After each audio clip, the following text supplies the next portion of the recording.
Hali yote tumefika hapa salama.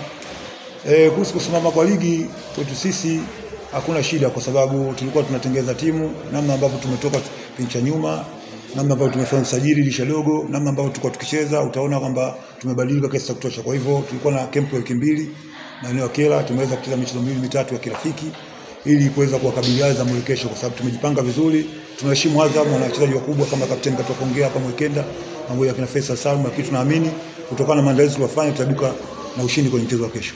Ndio swali zuri. Ni kweli tumekuwa tukiruhusu magoli, lakini kama nilivyosema tuisha dogo tumeongeza watu, utaona tumeweza kupoteza mchezo mmoja kati ya michezo yetu 6 ya mwisho ambayo tumecheza. Kwa hivyo utaona timu ina performance kwenda juu. Na hiyo tumelifanyia kazi kwenye mazoezi kama nilivyokuambia, tulikuwa kila wiki mbili kwenye mazoezi, tumetrain mechi mbili kwa kirafiki, tumeweza kupata matokeo bila kupata kuruhusu goli. Kwa hiyo naamini mchezo wa kesho sisi tutaibuka na matokeo kutokana na namna ambayo tumejipanga kwenye mazoezi, ingawa tunaheshimu. Kwenye maeneo ambayo limetia sana nguvu ni maeneo ya nyuma, kwa sababu kama sikia ndugu yangu mtangazaji aliyopita hapa kama tulikuwa tukuruhusu magoli. Kwa hivyo nimekuwa nikikazana, ndio maana nimekwambia tumecheza mchezo mbili ya kirafiki hatuweza kuruhusu goli. Kwa hiyo unaona tumekazana sana kwa huko. Kwa hiyo naamini kwenye mchezo wa kesho tutaimarika zaidi na tuweze kupata matokeo kwenye mchezo wa kesho. Ndugu yangu wote wako fit, wategemee kosi yote iko salama na wategemee mchezo mzuri wa kesho.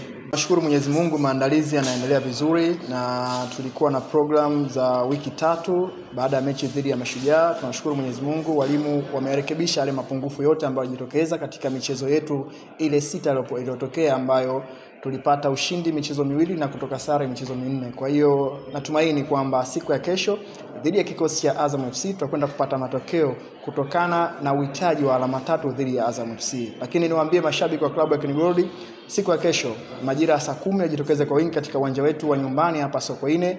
Kiingilio ni rafiki sana. Kiingilio ni shilingi 2,000 kwa mzunguko, lakini VIP ni shilingi 5,000 na mageti yatakuwa wazi kuanzia saa 6 za mchana na tiketi zitapatikana pale pale uwanjani Sokoine.